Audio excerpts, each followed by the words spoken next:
Une source d'énergie qui répond à vos exigences, animé par la passion, guidé par la technovation.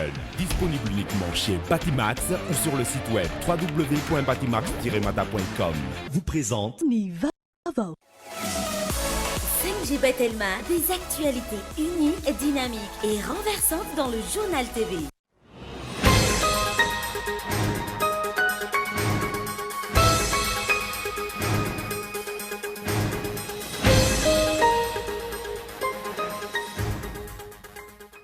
Kany fadravakina karatra no nanaovana ny fankalazana ny andro iraisam-pirenena ho an'ny vehivavy tamin'ity taona ity.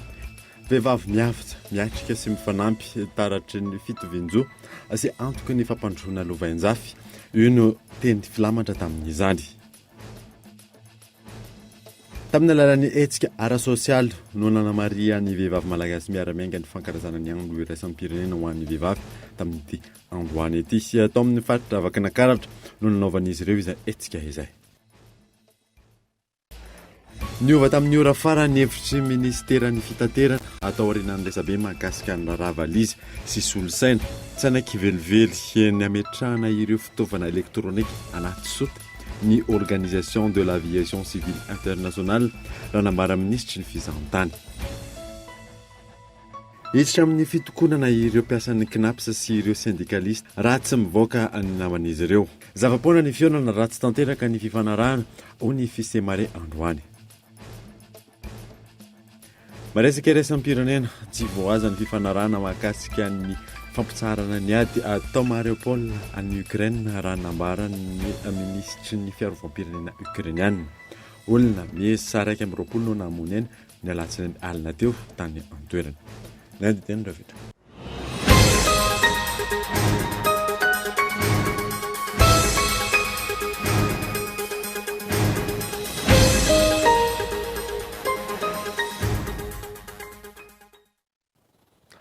Finaritra tokolasy tompoko vavy fotoana vaovao eto amin'ny École de Veka Manasanoara anaraka izany hatramin'ny afarany dia miarahaba an'ireo vehivavy rehetra ihany koa tratran'ny ity androany ity izay andro iraisam-pirenena ho an'ny vehivavy makasika izay indrindra no ibahana indrindra aminatin'ny fampalalam-baovao amin'ity androany ity izay fankalazana ny androny valomartsa izay dia tany amin'ny faritra vakina karatra ny fankalazana izany ho amin'ity taona ity vehivavy miavitra miatrika sy mifanampy taratry ny fitovijo sy antoky ny fampandrosoana lovain-jafy.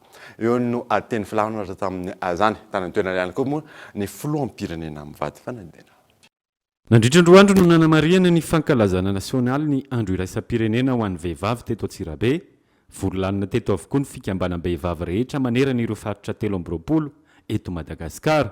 Teto amin'ny kianja Velodrome Antsirabe no nandraisana ny ivon'ny fankalazana ny andron'ny vehivavy na ny valomartsa tamin'ity taona 2024 ity. Tonga taty toerana ny filoham-pirenena mivady nanontrina ny lanonana. Nambaran-dramatoa vady amin'ny filoham-pirenena Ramatoa Mialy Rajoelina nandritra ny lahateny izay nataony fa laharam-pahamena ny fitsaboana maimaim-poana ireo vehivavy ary isy ny klinika mobile izay andalo eto Antsirabe iazo ny faritra Atsimo Atsinana ny Madagasikara ary afaka hisitraka fitsaboana maimaim-poana avokoa ireo vehivavy eto amin'ny faritra vakina karatra.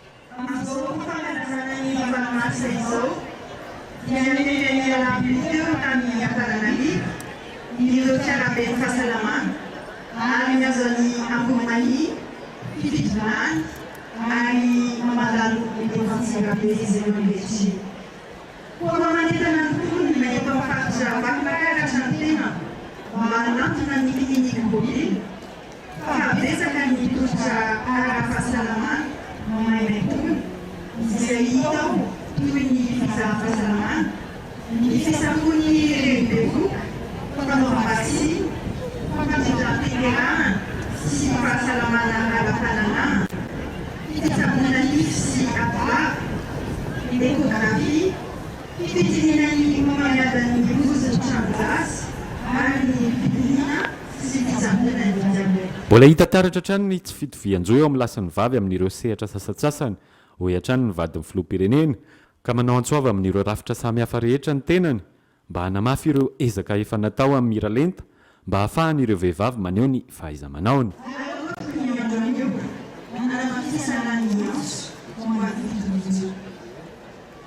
Ny fitovizo dia antsika ho fiarana entan'ny lahy sy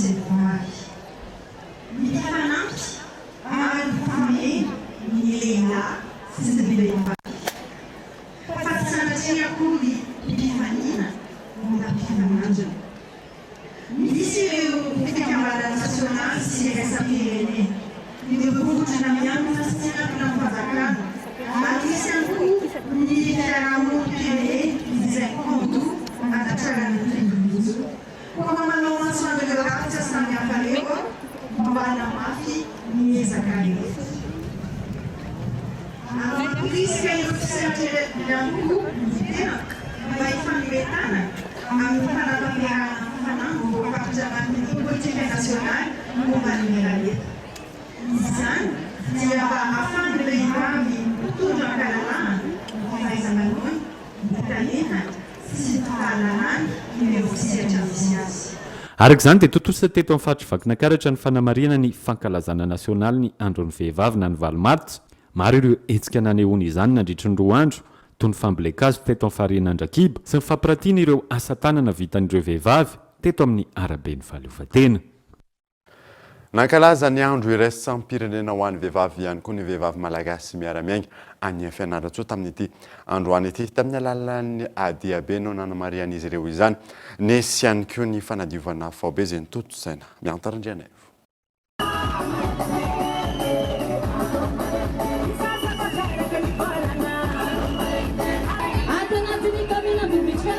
Tonga maro ny vehivavy malagasy miara-miainga ao Fianarantsoa androany nandray anjara tamin'ny diabe ho fankalazana ny andro iraisam-pirenen'ny vehivavy. Zahay vehivavy malagasy miara-miainga dia nandray anjara amin'ny karnavalana amin'ny Fianarantsoa.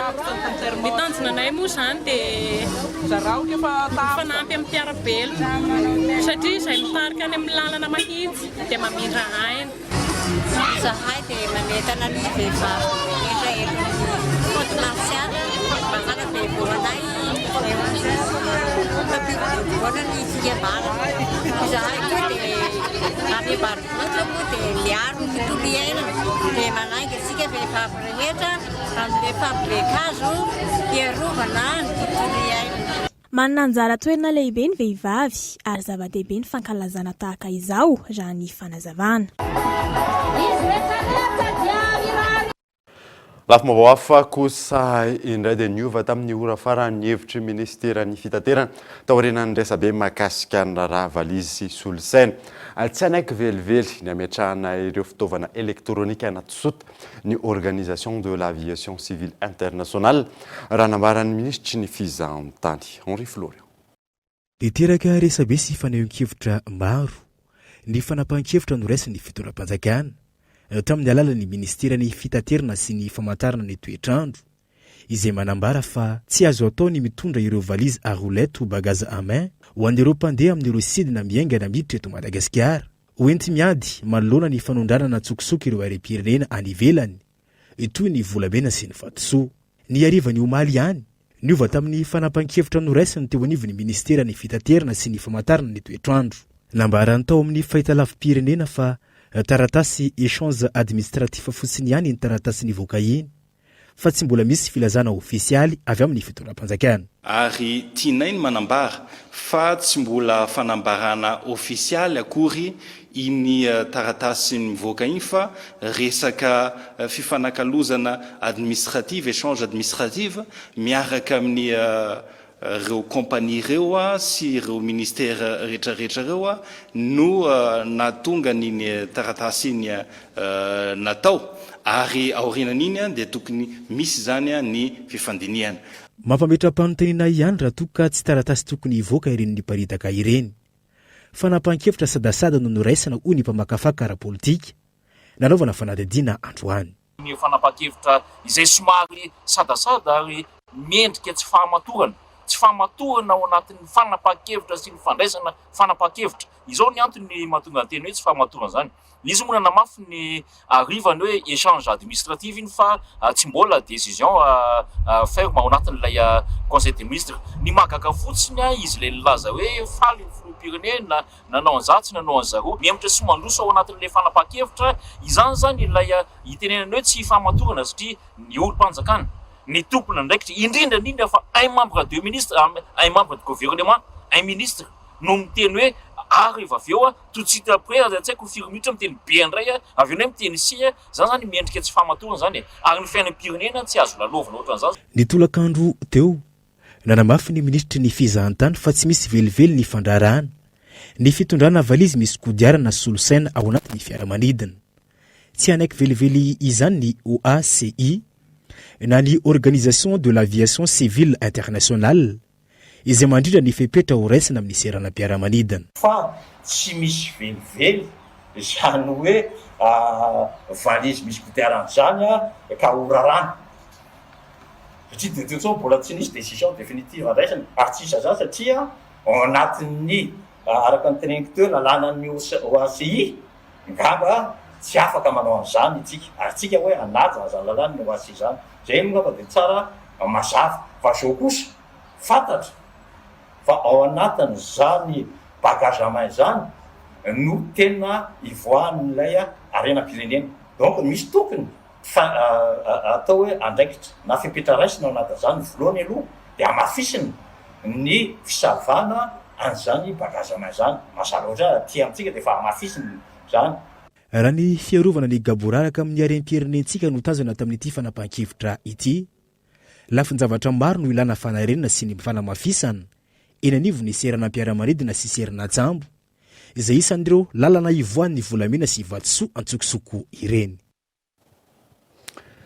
hiditra amin'ny fitokonana ireo mpiasan'ny KNAPS sy ireo syndicaliste raha tsy mivoaka ny naman'izy ireo zavapoana ny fionana raha tsy tanteraka ny fifanarahana ho ny fisemareta amin'ity androanyity hionana zany niakatra fampanoavana androany ny raharaha ny samborana ireo mpiasa eo anivon'ny KNAPS misy 7 nisitana ny fitoriana teny amin'ny brigade criminelle ny tale général ny KNAPS atry ny omaly ariva saingy izao nytoy izao ihany ny famitorana ary andrasana izay vokany ny procédure fitazomany azy aloha satria tamin'izao mahalasa teo le mpiasa nitazomina malina tsinainy dia raha ny angy-baovao voarainay dia nangataka prolongation zareo ara-dalàna angamba zany matoa izy matoa misy le izy fa le hoe procédure nandehana amin'ny parquet no lazaiko hoe raha fa nisy ny fitoriana dia raha ohatra ka tsy fantatra moa inona ny tena antony na tonga teo anivon'ny police pirenena tsy nanaiky an'izay le hoe fanaotsana fitoriana zay dia zay ny teneninay hoe tsy dia olana aminay le procédure fa ny anay fotsiny zany hoe rehefa voatazona le teny ny fampiresahana teny ny arahana ny dinika zay ny zava-dehibe aminay omaly nandritra ny feona teo amin'ny tompona andraikitra eo anivon'ny KNAPS izay nitariny tale généraliny ireo mpiasa eo anivon'ny KNAPS ary ny firaisambe ny syndicat ny mpiasa malagasy révolutionnaire isan'ny tapaka fa ovahana ny raharaha ary tsy hoetiny eny anivon'ny fitsarana avotsitra ireo olona voasambotra rehetra raha tsy izay no iseho iroso amin'ny fitokonana ny mpiasa fosokafana fanadihadiana hoe nanaraka procédure ve ara-dalàna ve tafiditra ao anatin'ny action'ny KNAPS marina ve reny zavatra mivoaka reny alohan'ny fampiresahana aloha dia avoaka aloha le olona dia mandeha fampiresahana raha sanatrika misy ny tsy fatanterahana zay fampiresahana zay zay angambany voirosany amin'izany hoe fitokonana zany satria ny procédure fa napetraka tamin'ny latsinainy ake zay napiatra ny article raika amby folo ao amin'ny statut général des fonctionnaires ao zany miteny hoe raha mikasa iroso amin'izay fitokonana zay ny mpiasa-panjakana dia tsy maintsy mampafantatra 7 ora raha pitsy zany zay no hanao an'izay raha sanatry ka tsy voahaja ilay teny fanarahana isan'ny mampametra-panontaniana ny syndicat sy ireo mpiasa eo anivon'ny KNAPS ny antony mbola nitazomana ireo mpiasa miisa 7 na teo aza ny fisintomana ny fitoriana raha misy ny fitazomana azy ireo na ny fanagadrana hiditra amin'ny fitokonana ireo mpiasa raha ny vaovao voaray farany moa dia nahazo fahafahana amin'ny vojomaika avokoa ireo mpiasa izay amin'ny tanany momba n'iny raharaha KNAPS iny ary ny 1 martsa izao ny fotoam-pitsarana manaraka naniozantsika ny vaovao kosa indray dia nankatoavan'ny filan-kevim-pitantanana ny tahirim-bola iraisam-pirenena omaly ny tohana arabola izay mitetina 17.5 tapitrisa dolara ho an'ny Madagasikara akoatra ny fanetsenana ny volam-panjakana anarenana ny toekarena zany izay tafiditra ao anatin'ny facilité élargie à de crédit Yves Richard. Nahafapo ny ezaka vitan'ny Madagasikara mahakasika ny fandarana asa tohanany tahirim-bola iraisam-pirenena izay no nasongadiny tale Général lefitry ny FMI nandritra ny fanaovana izy ireo tombany ezaka ny programa ny fanjakana malagasy anatin'ny vola azo avy amin'ny FEC antony nankatoavany tahirim-bola iraisam-pirenena ny tohana arabola 17.5 tapitrisa dolara ho an'ny Madagasikara fanohanana raboly izay mahamenatra ihany saingy ilaina amin'ny vaninandro dia avy ny firenena hoy ny paitoekarena iray. Tsika membre ny FMI dia afaka tsika zany manao ny atao hoe tirage mety mindram-boly tsika na mety hoe tena ameny mihitsy ny antony maro samihafa. Le izy aloha zany ohatrany lasa ohatrany hoe fierté ny mpanao politika le izy fa za menatra fa na izany zany noho ny tsy fetezan-javatra maro samihafa eto amin'ny firenena dia aleo mahazo an'ireny ihany mba hahafahana mamonjy ny olona izay hiaran'ny tsy fahaizan'ny mpitondra firenena ny sesisesy fa io vola avy amin'ny FMI sy Banque mondiale io dia fa hatramin'ny taona 3.20 tsika nitady an'io. Dia zao tsika 2.20 sy 2.10 dia mbola izany foana. Ankoatra ny fankatoavana ny tohana rabola, nanaovany FMI tsindrim-paingotra manokana ny tokony hijerena ny fampitomboana ny vola miditra anatin'ny kitapom-bola-panjakana. Eo ihany koa ny fitantanana mangarary indrindra ny vola-panjakana sy ny ampiasaina amin'ny ady amin'ny Covid-19. Ny fangaran'ny fitantanam-bola izay takiana isian'ny fampandrosoana marina hoy ny paitoekarena. Ny hypothèse zany dia hoe tsisy kolikoly, tsisy fanodikidinana. Zay le izy. Dia jerena zany hoe inona zany ny vokatry ny natao zany hoe menan'ireo vola be da be ireo tsika nefa tsy afaka mandroso. Dia amiko tsy misy afa-tsy ny hoe teto Madagasikara zany nanomboka tamin'ny 3.20 dia mpitondra tsy matotra ara-politika, tsy matotra ara-ekonomika ary tsy matotra ara-sosialy satria tsy nisy fivoarana mihitsy tao amin'ireo zavatra rehetra zao. Fankatoavana tohana rabola roa no nisitrahan'ny fanjakana malagasy tao anatin'ny FEC nanomboka ny fotoana nisian'ny Covid-19. Ny tetina 5.770 tapitrisa dolary zany ny volana aprily 2022. Raha tokana ny didina ny 1.770 tapitrisa dolary zany ny volana jolay 2022. Ary zao indray misy 7.5 tapitrisa dolary io. Na izany na tsy izany, tsy havita hanetsina ny kitapom-bola-panjakana manoloana amin'ny vola mivoaka sy ny ilaina amin'ny fanarenana ny toekarena zany. Antonana mafisa ny FMI tokony anohizana hatramin'ny farany ny ady amin'ny kolikoly toy ny taditra ny fitsirihana nataon'ny Cour des comptes momba ny fitantanam-bola ny Covid-19 izay andrasan'izy ireo ho hisy fanapahan-kevitra farany momba ny raharaha. Iverenantsika mahakasika ny vaovaon'ny 8 Martsa dia tamin'ny alalan'ny hetsika ara-sosialy no namarian'ny vehivavy malagasy miara-miainga ny fankalazana ny andro iraisam-pirenena ho an'ny vehivavy tamin'ity androany ty atao amin'ny faritra Vakinakaratra no nanaovan'izy ireo izay hetsika izay KOLTV Antsirabe. Niavaka ny fankalazana ny andro iraisam-pirenena ho an'ny vehivavy izay nataon'ny VMMM na ny vehivavy ny antoko malagasy miara-miainga tamin'ity taona 2024 ity. Natomboka izy ireo tamin'ny hetsika ara-sosialy teto amin'ny komuna Betafy izany hetsika fanamariana ny andron'ny vehivavy izany tamin'ny alalan'ny fanadiovana sy fandokoana ireo solaitra be tamin'ireo sekolim-panjakana sy tsy miakina miisa enina. Nisy ihany koa ny fambolekazo izay natao fanamarian'izy ireo ny anjara biriky amin'ny fiarovana sy fikajiana ny tontolo iainana. Tanjon'izao hetsika izao ny fifanomezan-tanana sy fifanampiana eo amin'ny mpiarabelona ary tsy ny andron'ny 8 Martsa ihany no anaovan'izy ireo hetsika tahaka izao ny filoha-lefitra. Fa maro ireo hetsika ara-sosialy izay efa nataon'ny VMMM ary mbola ho tohizana hatrany. Ny vehivavy malagasy miara-miainga zany dia efa manao an'izao asa sosialy izao foana, tsy voatery hoe miandry ny 8 Martsa ihany. Ny mampiavaka ny hetsika izay nataony aty zany dia amin'izao fankalazana ny andron'ny vehivavy maneran-tany izao sy ny 8 Martsa dia tonga eto amin'ny Betafy izay manao asa sosialy izay afanonay dia nanolotra loko omena ny tale dia nandoko tableau. Ny salle rehetra zany no lokonay. Tondra fisaonana araka izany ireo taletsekoly teto Betafy. Avy mivondrona ao anatin'ny fikambanana MMM amin'izao fankalazana ny fetin'ny vehivavy izao tsy adinony izahay dia mankasitraka indrindra ny amin'ny fandokoana tableau noir tato amin'ity sekoly ity. Efitra amin'ny 7 tompoko no lokoana tamin'ity androany ity. Dia tsy hainay eto amin'ny lycée Betafy ny tsy saotra ny vehivavy MMM.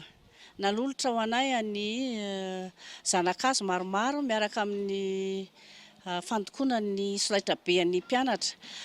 Sitraka eto matorotompoka valina raha mahatsiaro ary indrindra soa ho an'ny taranaka faramandimby ilay izy ka dia isaorana be dia be anareo MMM. Ankoatra ireo hetsika ara-tsosialy dia nisy ny fiaraha-misakafo izay niarahan'ireo vehivavy ny antoko malagasy miara-miainga ho fanamariana ny firaisan-kinan'izy ireo. Teo ihany koa ny famelabelara-kevitra izay natao teto amin'ny hôtel dia Tanatsirabe. Famelabelara-kevitra mahakasika ny fampahafantarana ny zo fototry ny vehivavy, indrindra fa ireo vehivavy manana fahasembanana. Nisy ny fiaraha-misakafo tamin'ireo vehivavy malagasy miara-miainga rehetra izay tonga taty Vakinankaratra. Dia misy ihany koa ny conférence izay ataonay amin'izao ora izao iarahanay izay manana fahasembanana ara-batana. Dia aorinan'izay moa dia miaraka manao zomba eto zany izay mba ho fiarahana fanamafisana ny fiarahana amin'ny vehivavy mpikambana. Korabitsika Rangandria arabaina manokana zany ny viavy amin'izao fatratraran'ny 8 mars androany izao, indrindra aminay agny amin'ny faritra fitovinagny arabaina manokana antsika agny. Sy olo-tegna vao iaho raha eo iaho da eo avao koa anareo. Ny atao hoe nampiavaka ny tamin'ity fankalazana tamin'ity taona 2024 sy 2025 dia atao hoe ny fahamaroanay mpikambana vehivavy malagasy miara-miainga. Ao hita mihitsy ny atao hoe fahamatorana sy ny atao hoe fiarahamientana, ny firaisan-kina, ny fankatiavana tamin'ity indray mitoraka ity, ary mino zahay fa tsy izao ihany fa mbola ho avy ny taona manaraka mbola ho bebe kokoa zany atao hoe fiarahamientany vehivavy malagasy miara-miainga izany. Araka izany dia nomarian'izy ireo nandritra izao hetsika fankalazana ny andro iraisam-pirenena ho an'ny vehivavy izao. Fa maro ireo vehivavy no miantsehatra ato anatin'ny birao politika ny antoko malagasy miara-miainga ary vonina hatrany ny ampandroso an'i Madagasikara. Fa isan'ireo orinasa vaventy ahitana mpiasa vehivavy maro ny orinasa Ambadivi. Betsaka ny andraikitra raisin'izy ireo ary amitana amin'ny asehatra fa maro samihafa fanandina. Mandry anjara feno amin'ny fampihodinana ny orinasa ny mpiasa vehivavy ao Ambadivi. Ahitana vehivavy ny maro amin'ireo sehatra asa sampandraharaha misy ao amin'ity orinasa mpitrandraka Nikelas Cobalt ity, izay isan'ny indostria lehibe indrindra eto Madagasikara. Mpiasa 7,000 mahery no mampihodina ny orinasa Ambadivi manomboka any amin'ny toeram-pitrandrahana any Moramanga ka hatrany amin'ny ozinina mpamokatra Nikelas Cobalt any Tomasina. Mahery ny 3,10 isanjato amin'izy ireo no vehivavy. Saika ahitana vehivavy avokoa ireo sehatra asa sy ny sampandraharaha rehetra ao aminy. Manomboka any amin'ny asa fitrandrahana ka hatrany amin'ny fitantanana ny orinasa. Misy mieritreritra fa tsy afaka ataon'ny vehivavy ny asako. Mety ary azon'ny vehivavy rehetra salama tsara, atao tsara ny manamory fiara vaventy. Antaonany maro izay ny asako tato fa mbola tsy nisy fiantraikany tamin'ny fahasalamako ary tsy azo anavahana natokana ho an'ny lehilahy na vehivavy rery ihany fa afaka manao azy daholo rehefa salama. Efa niasa tamin'ny orinasa vitsivitsy fa tato amin'ny orinasa Ambadivi no nahaizako zavatra maromaro sy nampitombo ny fahalalana kely izay nananako ary nahaizako bekobe kokoa mikasika ny momba ny aroloza izay tena ilaina eny amin'ny fiarahamonina ary indrindra ato am-piasana. Tsy vitsy ihany koa ireo vehivavy no manana andraikitra eo anivon'ny fitantanana ny orinasa na amin'ny sehatry ny fitantanan-draharaha ankabeny izany na any amin'ny lafiny teknika. Ohatra amin'izany ny sehatry ny fahasalamana sy ny aroloza izay tena laharam-pahamehana ho any Ambadivi. Ohatra ny mpiasa rehetra ihany ny vehivavy koa dia mitondra ny anjarany birikiny eo amin'ny fampandrosoana ny orinasa. Ankoatran'izay dia mahay mampivondrona ny vehivavy amin'ny fanentanana ny ekipa hirahina hiara-iasa ho productifa kokoa hatratran'izay tanjona izay. Ary ny toetra anisan'ny mampiavaka ny vehivavy angambany dia ny hoe izay fananana empathie izay fa mora kokoa ho an'ny vehivavy ny manana an'izay ary izay empathie izay nefa ilaina be ao anatin'ny fitantanana ny ekipa mba hahatongavan'izay ekipa izay hatratra ny tanjona ilaina ho productifa kokoa hanome vokatra ho an'ny orinasa. Maro ihany koa ireo vehivavy no misehatra eo anivon'ireo sampandraharaha hafa eo anivon'ny orinasa toy ny serasera. Asako miandraikitra resaka fandraisana olo magnano vizity aty amin'ny fatrany ozinina Toamasina. Maro tombontsoa azo fô ny asongadina manokana ary tegna hitiavako asanahy koa zegny le mifandray amin'olona maro satria mandray olo asanay maro olo tonga aminay ao ny zaza ao ny tanora ao ny olo maventy magnerana ny nosina ny avy any ivelany ihany koa fitrandrana manaraka fenitra avo lenta Ambatovi saro-pady aminy fifehizan'ny mpiasa ao aminy ahita ao ambony manana andraikitra goavana eo anivon'ny orinasa sy isan'ireo andro ankinana Ambatovi ny vehivavy miasa ao aminy tahaka mahazatra anaraka dokavatro sika melohany dirantsika ny tapany faharoa vaovao rehefa avy ary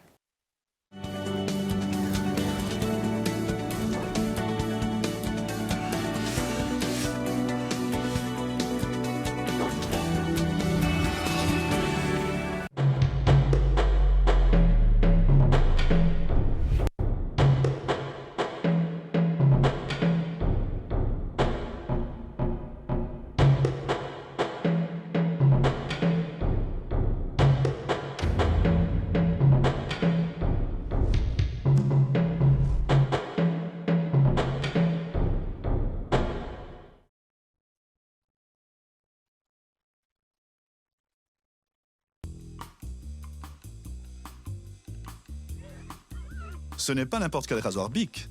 C'est un Flex 5, doté de 5 lames. Enfin, plutôt 6. Chaque lame s'adapte au contour de votre peau, tout en douceur.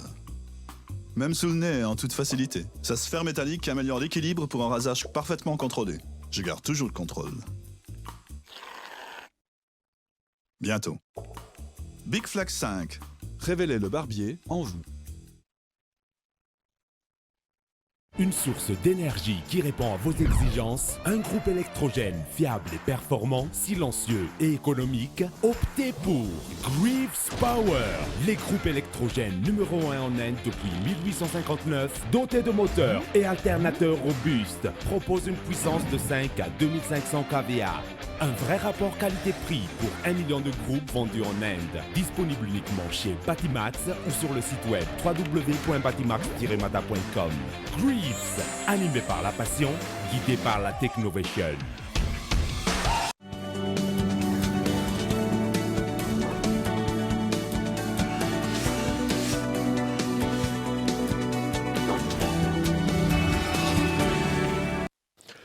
Verina eto amin'ny fampalalam-baovao isika iverenantsika mahakasika ny fankalazana ny andro iraisam-pirenena ho an'ny vehivavy dia mitombo ireo vehivavy manao asa chauffeur ankehitriny anisan'izany ny vehivavy izany i Madame Mino izay mitondra taxi be ndeha rahatsika ao anatin'ity fanadidina manaraka ity ny antsipiriny sy ny fiainany andavanandro.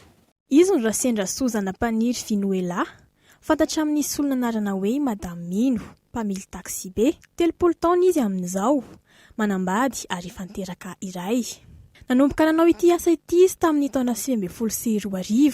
Efatra amin'izay izy no nakafy nitondra fiara ary natao ny asany izany taty aoriana. Raha toa ka lehilahy ny ankamaroan'ny mpamily taxi be eto amintsika tsy nanakana azy hanao ny asany izany. Nanomboka ny lalaovako tomobile zany nanomboka nandraisako hoe direction tamin'ny 2011 fa 2018 zany no nanana permis be dia tsy maintsy miandry ny fener tana 2019 zany nanomboka nandeha tena nitondrako an'ity amin'izay.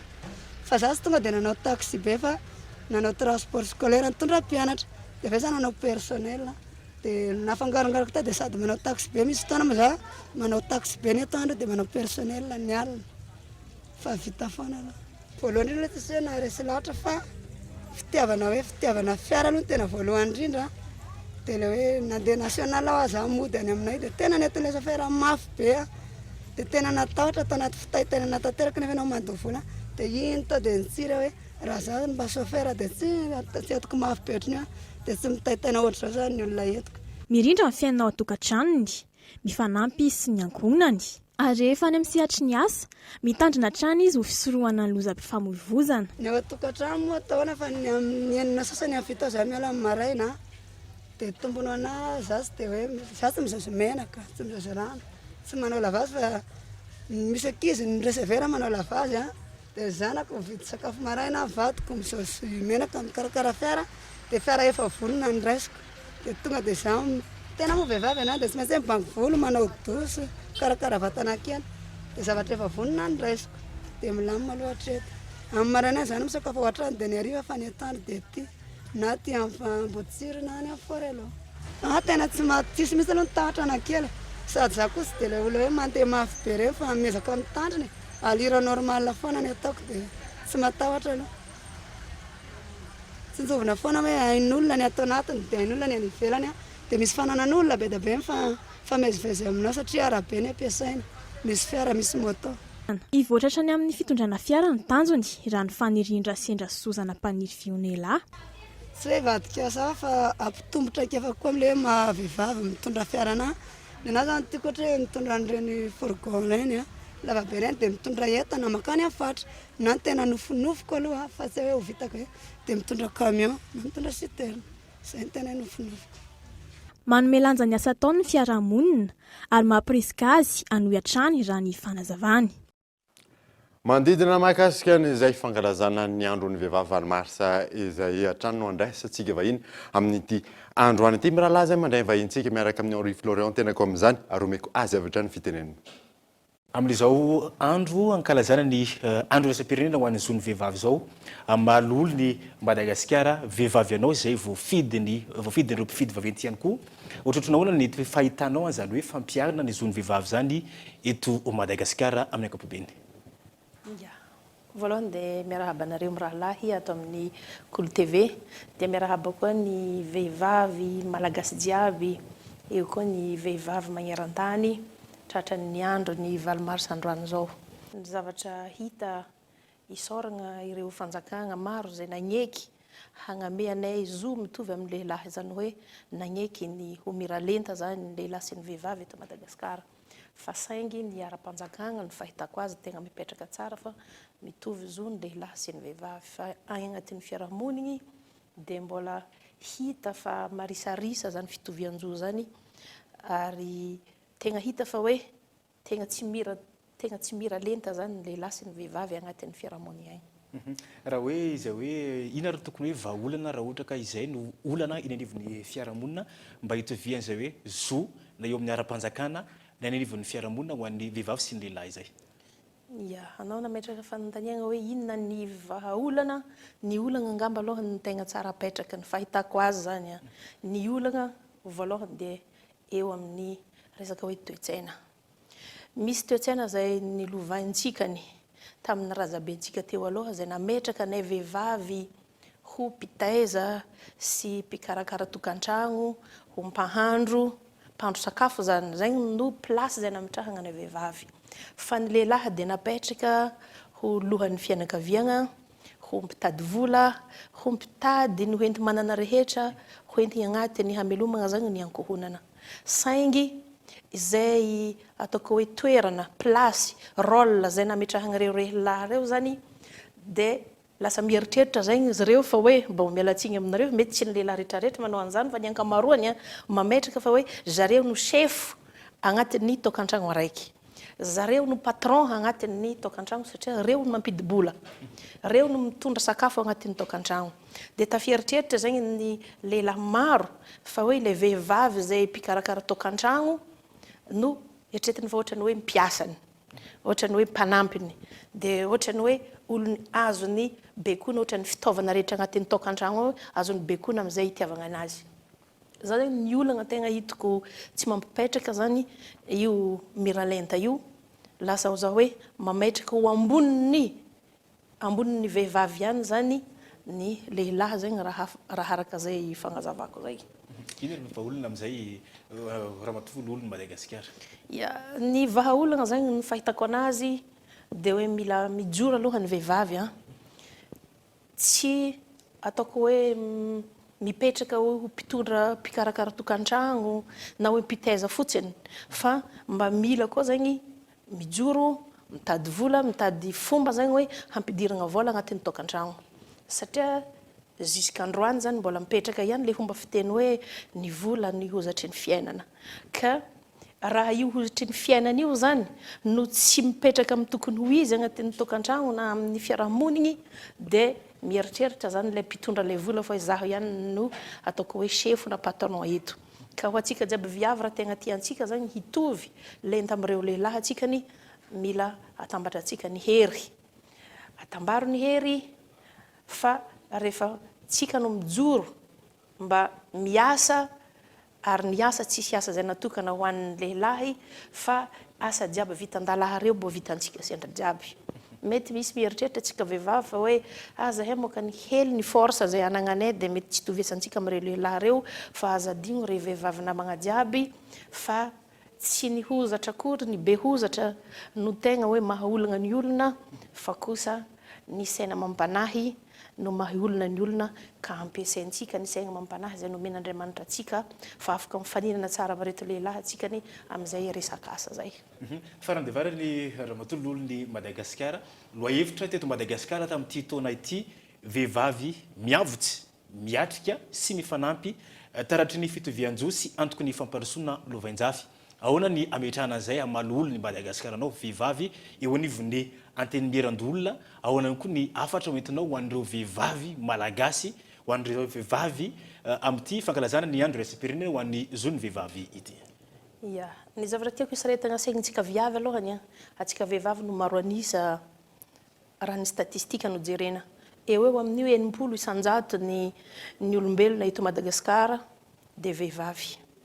Ary na dia ny maneran-tany aza dia ohatrohatran'izay koa ny statistika misy. Ka voalohany aloha le toe-tsaigny zay zatra miankin-doha amin'ny lehilahy aloha tokony alantsika voalohany. Ahoana moa ny ahafahantsika hiankin-dohany amin'ny olo vitsivitsy anisa nohony atsikany. Atsika 80 le lehilahy 70 dia raha tsika 80 zany no hiankin-doha amin'ireo 70 dia mazava ho avy fa tsy hisy zavatra hovalina eto fa tsy milamina zany indrindra amin'ny resaka fampandrosoana. Za zany te hitodika amintsika jiaby viavy hoe ajanogny le toe-tsaigny mieritreritra fa hoe ireto lehilahy no mpamelogno atsikany. Fa manomboko zao io farafaratsy nandao hifamelona satria miralentako. Dia zay zany ny hitako hoe soson-kevitro voalohany zany ho antsika viavy jiaby hoe andao tsika hitsangana atambaro ny hero zao fa ananantsika koa zany ny force na ara-batagna zany na ara-tsaingy.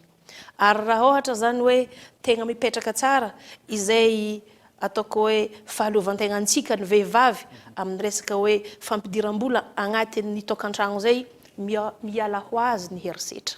Dia ny zavatra hitako koa zany amintsika viavy atsika tsy mifampatoky atsika viavy. Rehefa ny lehilahy zany no miresaka zavatra amintsika na dia oeraoera aza ny raha igny dia talaky matoky ireo lehilahy tsika. Fa rehefa atsika vehivavy dia tsy mifankatoky. Taratra amin'izany rehefa misy ny fifidiana. Maro ane ny vehivavy zay mirotsaka ho fidiana ataontsika hoe na amin'ny ben'ny tanàna zany na amin'ny députation na amin'ny sénateur ane maro ny vehivavy zay milatsaka mba te ho fidiana. Raha tsika vehivavy samy vehivavy no fampatoky atsika no maro anisa tokony mazava ho azy fa tokony ho vehivavy no maro anisa eo anivon'ny reny assemblée na sénat na eo anivon'ny commune naza tokony vehivavy no maro anisa. Fa tsika samby atsika ihany tsy mifankatia voalohany tsy mifampatoky voalohany.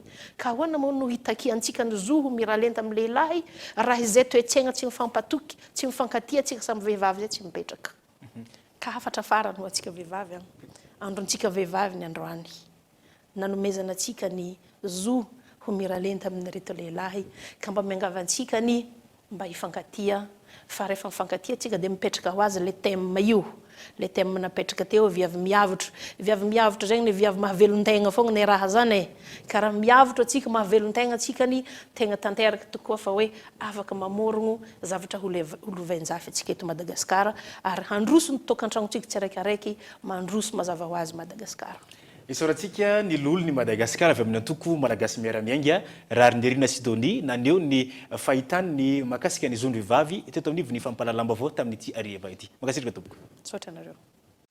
Zay makasika niny fa nahazo vana ary manomboka mitombo ankehitriny ireo vehivavy mandray anjara amin'ny asa fanampiana sy fanomezan-tanana ny mpiarabelona raha ny hita eo anivon'ny Alliance Club International isan'ny tanjona lehibe hotratrana moa ny ady amin'ny diabeta ny homamiadana ary eo ihany koa ny tsy fanjaritsakafo fanadina.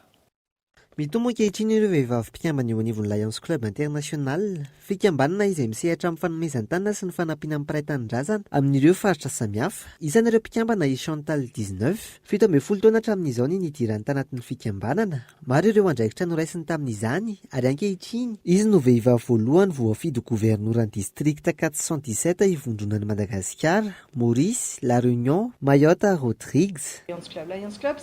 L'Alliance Club dia natao anome ny fotoana ny sezara ho an'ny hafa hoay manokana dia napetraka ho fanamby ny fanaovana olaram-pamiaina ny ady atao amin'ny diabeta, ny ady amin'ny anohanana sy ny homamiadana mianjady amin'ny ankizy. Eo ihany koa ny fampandrosoana ahafahana mitondra fanatsarana eny anivon'ny fiarahamonina. Tsy hoe vehivavy akory dia hijanona amin'izay fotsiny, fa mino fa manana ny anjara toerana amin'ny asa fitariana ihany koa ny vehivavy. C'est-à-dire à la tête de ce district. Valo amin'ny telopolo isanjaton'ireo mpikambana miisa 510 eo anivon'ny distrikta 417 ankehitriny dia vehivavy avokoa. Mifameno ary mitovy ny anjara toeran'ny lasin'ny vehivavy manoloana ny fanatanterahana ny fanampinan'ny fiarahamonina raha ny fanazavana. Raha raisiko ny ao aminay manokana zany dia ny lehilahy afaka manao ny andraikitra sahan'ny vehivavy ary ny vehivavy koa torak'izay.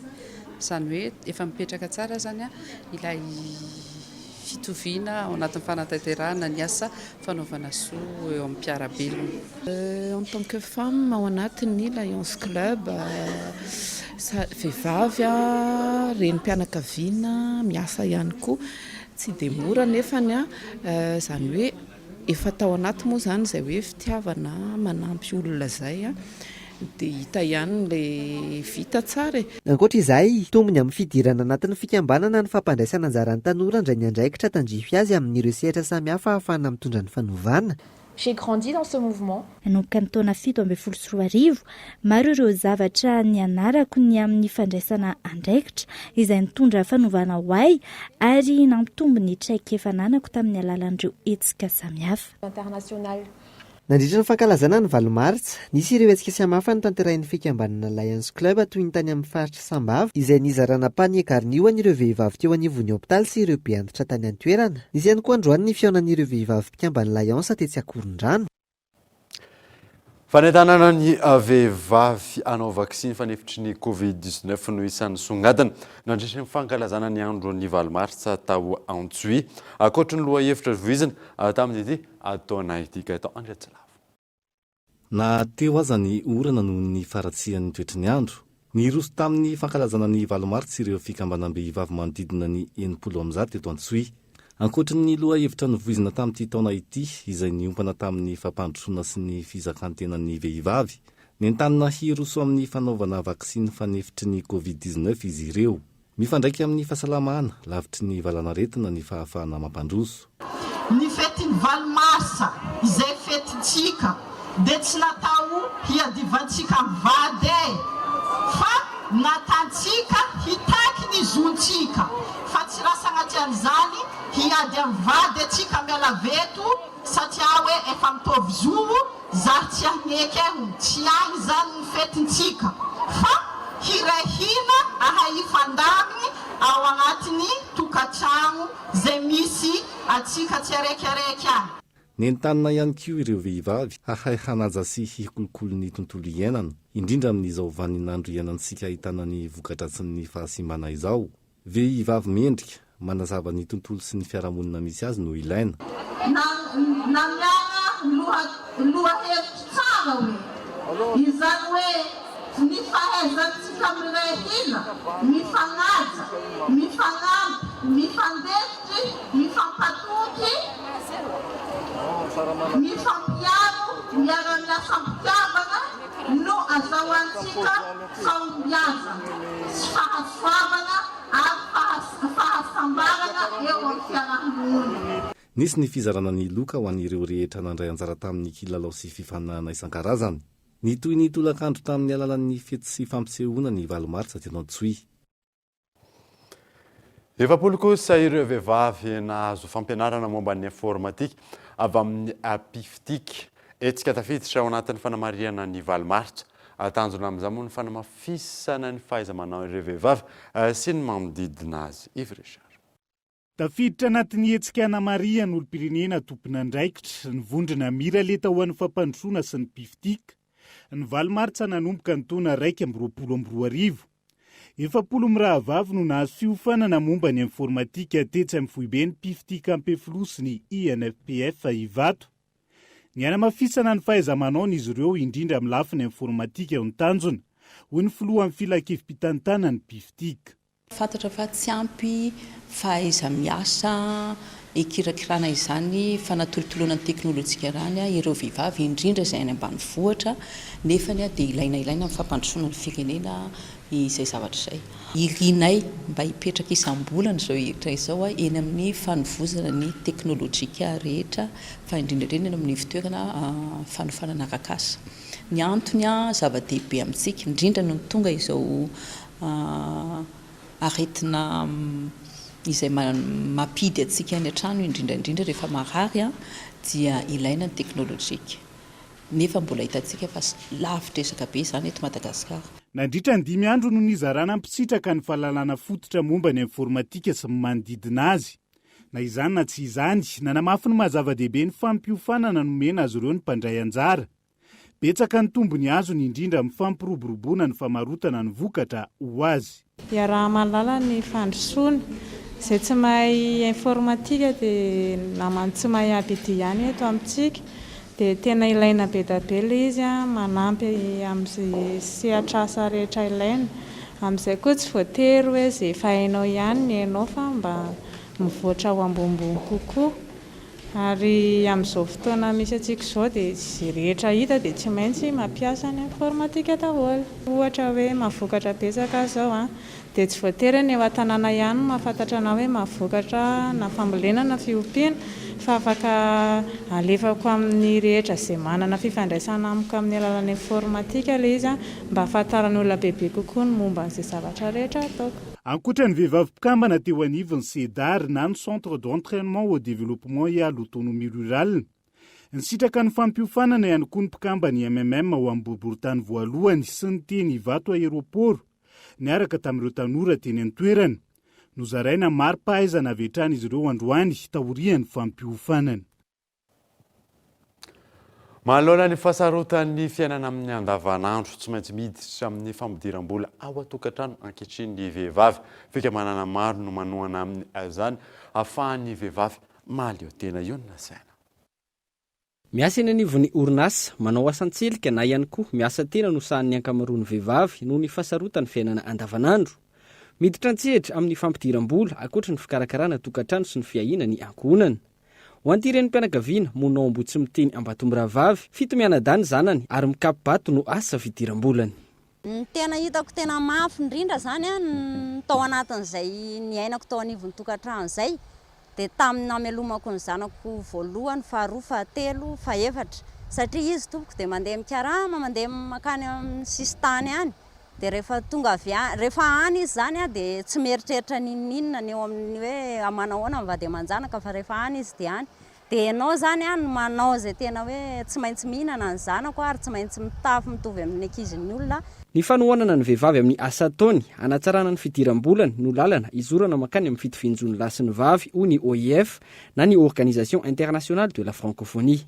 Nous sommes convaincus que resy lahatra izahay fa ny fanomezana fahaleovantenan'ny vehivavy eo amin'ny sehatry ny toe-karena no teboka voalohany hangana amin'ny fitoviana.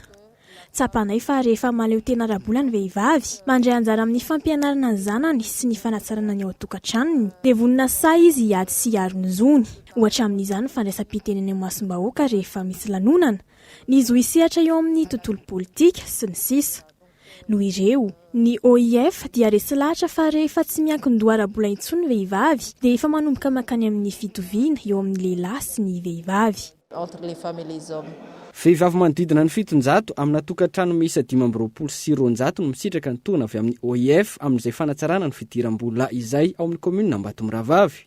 Fiofanana momba ny famokarana legioma mifanaraka amin'ny fiovaovan'ny toetrandro no isiaran'izy ireo ary fikambanana tsy miankana no manara-maso ny fizotra ny tetikasa. Fanomezana fahalalana indrindra kokoa amin'ny lafiny fambolena, amin'ny lafiny fikolokoloana ny tontolo iainana, fa ny tanjona dia ny mba leo tena ry zareo hitondra vola zany indrindra amin'ny alalan'ny fiariana izay ataony dia ny asa fambolena izany mitondra ny anjara birikiny amin'ny famelomana ny ankohonana.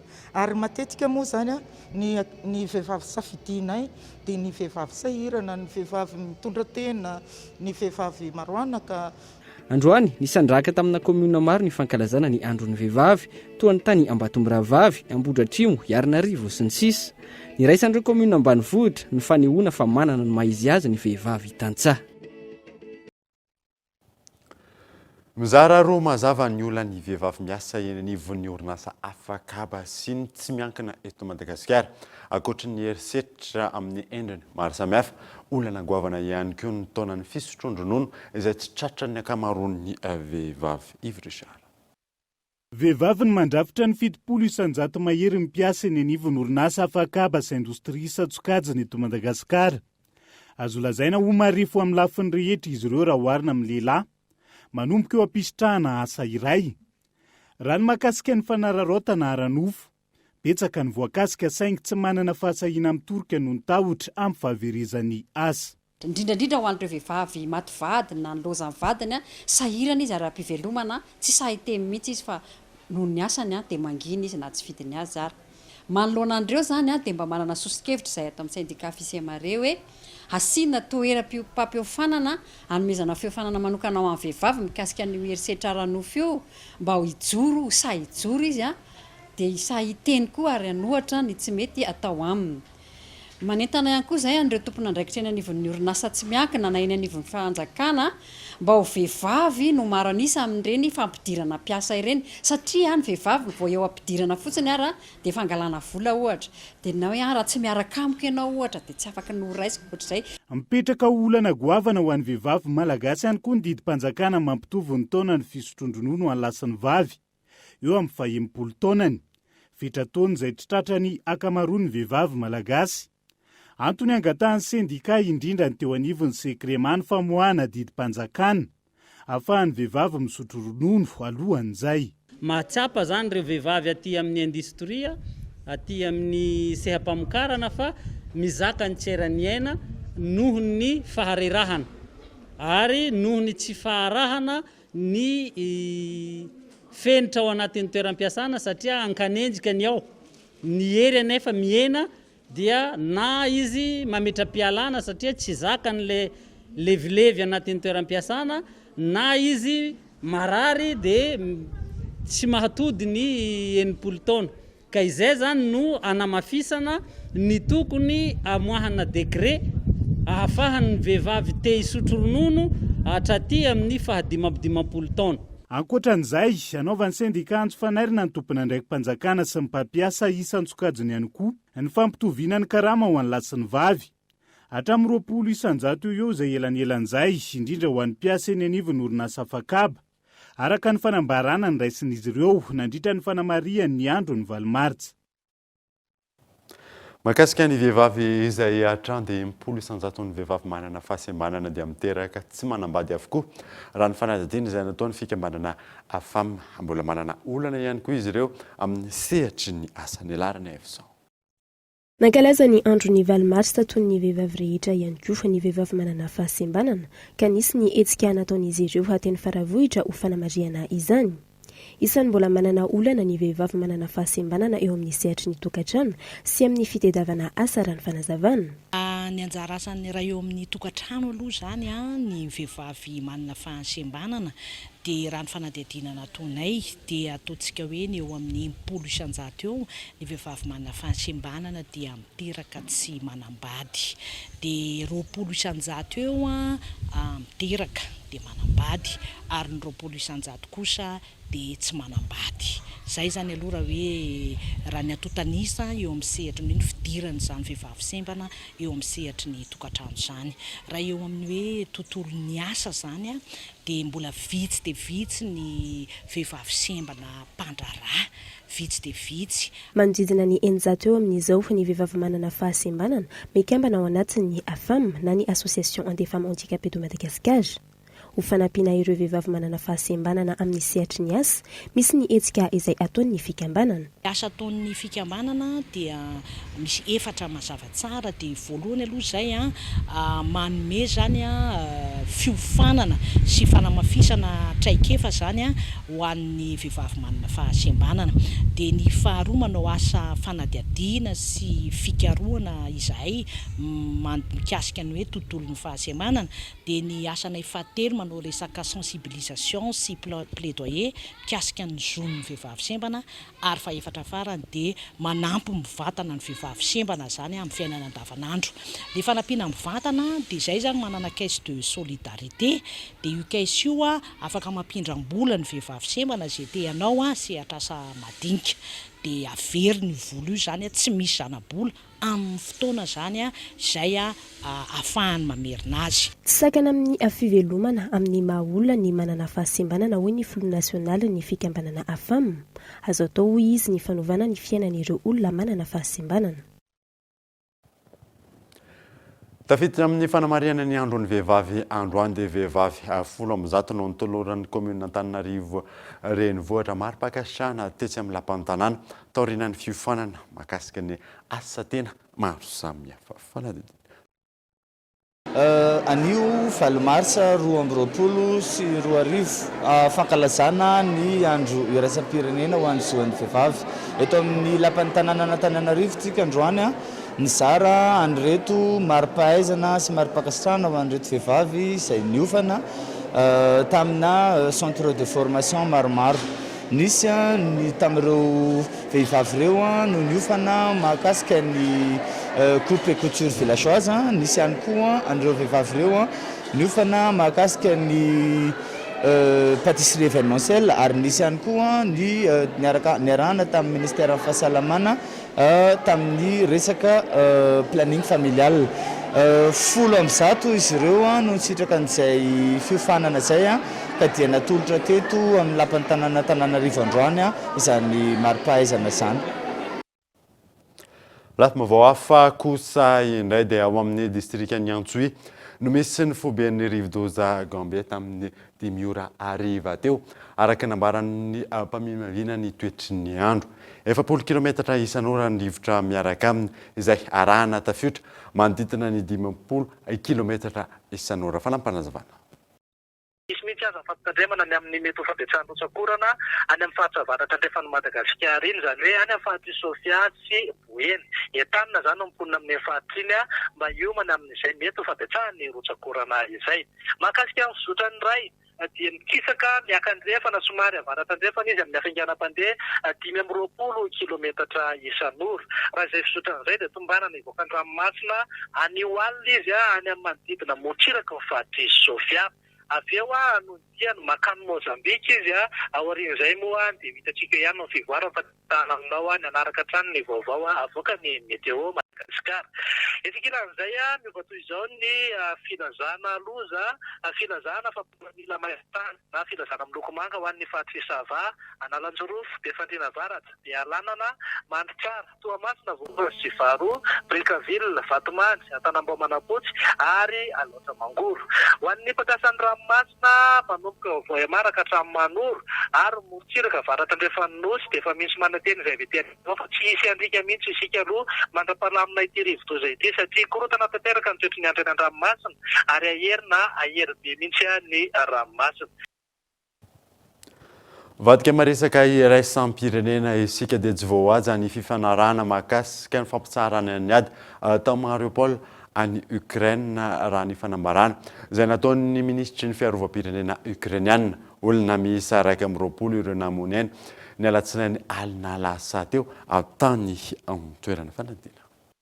Dans les décombres, les pompiers cherchent des survivants. Nitoy omaly alina ny fandatsahana bomba nataon'ny Rosia tao amin'ny tanàna ny Somira ny nambaran'ny tompona andraikitra ny antoerana. Trano fonenana maro no niaran'ny fahasimbanana nandritra izany izay namoizana ain'olona miisa 120 ahitana ankizy 2 raha ny fampitam-baovao. Raha ny fifanarahana natao teo amin'ny firenena rotonta isan'ireo tanàna nametrahana ny fepetra amin'ny fampitsarana ny fandatsahana bomba ity tanàna ity manoloana ny famindran'ny toerana ireo sivily. Fepetra izay tsy voahaja raha ny nambaran'ny filoha Ukrainiana. Ankilan'izay niverina ihany koa ny fanafiana nataon'ireo firenena Rosiana tao Kharkiv. Vokatra izany miamihafa ankehitriny ny asa ho an'ireo mpamonjy vonina ny toerana manoloana ny fahasimban'ireo fotodrafitra asa samihafa. Manao antsoavo amin'ireo mpisehatra iraisam-pirenena manoloan'izany ny firenena Ukraine. Pilonné par l'armée russe. Dia ny maresaka iraisam-pirenena manankatona vaovao tamin'ity andro an-tengatrano nanaraka izany mandrosoasina daholo.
Une source d'énergie qui répond à vos exigences. Un site animé par la passion, guidé par la technovation. Disponible uniquement chez Batimax ou sur le site web www.batimax-mata.com. Vous a présenté Nivavo. 5G Batelma, des actualités uniques, dynamiques et renversantes dans le journal TV.